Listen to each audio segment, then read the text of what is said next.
Imagine there's no heaven. It's easy if you try.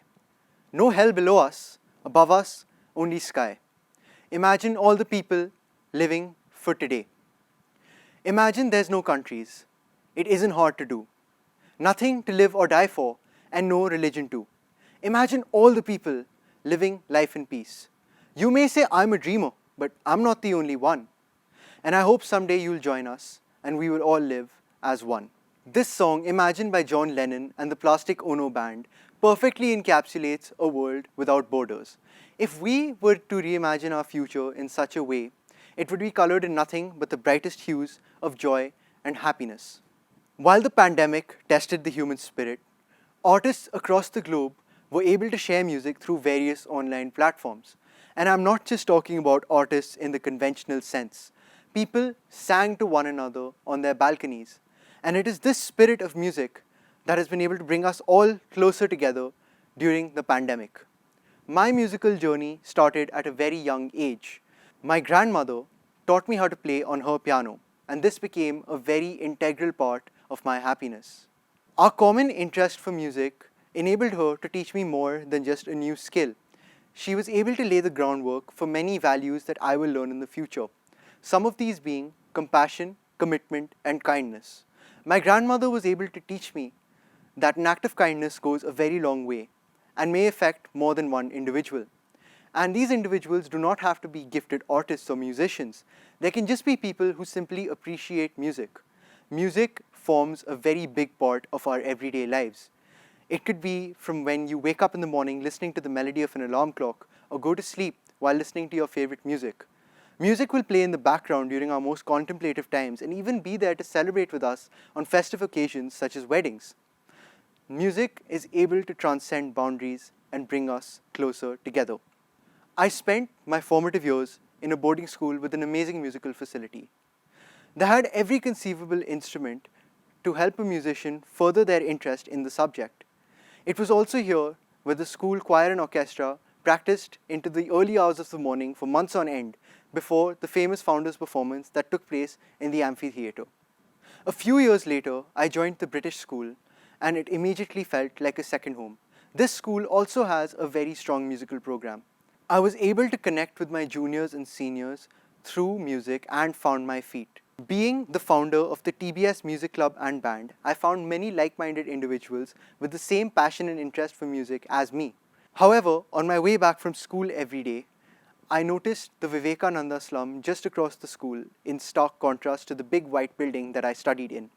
A question came into my mind. Do the children at the slum have the same opportunities that I do? And this is a question that continued to haunt me as I pursued my interest as a performing artist.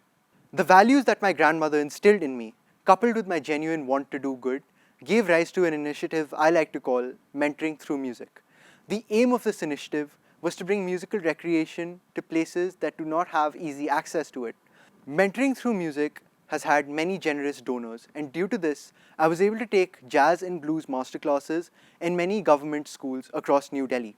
After taking these jazz and blues masterclasses, I had a fair idea of the instruments that these students wished to learn, their favorite genres of music, and many other details that would help me set up musical spaces in many of these schools.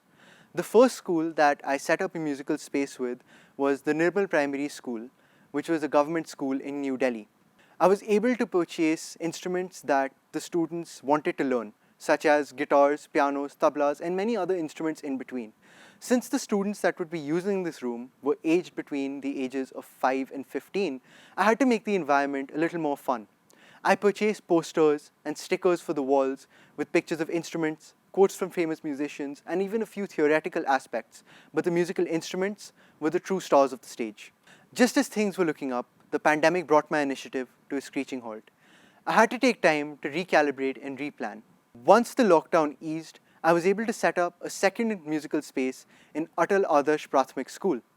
Even though there were no students on campus while I was setting up these musical spaces, I was hopeful that they will be able to use these music rooms in the near future.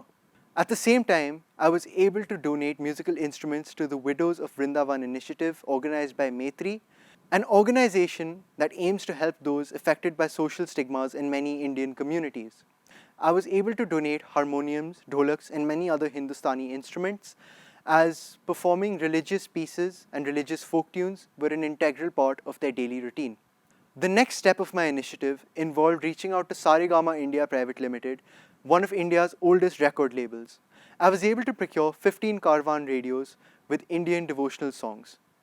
I was able to donate these radios to old age homes in New Delhi and the neighboring state, Uttarakhand.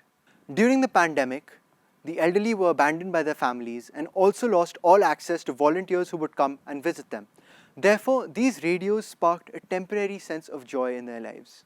With easing restrictions, I was happy to learn that the young students were able to use the music rooms, and this was part of their daily timetable. I was also very honored to receive the Diana Award and the Air Course Global Citizenship Grant, and this only motivated me to take my initiative and my want to do good further. On a personal note, I was able to live very creatively during the pandemic. I was able to author a column called On the Beat for the Daily Guardian. The aim of this column was to alleviate the feelings of isolation that many people must have experienced during the several lockdowns that have been taking place recently. I was able to recommend music from jazz and blues all the way up to songs that charted on the Billboard 100 to make the article as versatile as possible and reach as many people as possible. The TBS Music Club also started an initiative known as Distanced But Not Alone, which ran on similar lines, and the aim was also to alleviate feelings of isolation for students learning online. The Easter performances and the Heal the World collective were able to remind us that we might be socially distanced, but at the same time, we are not alone.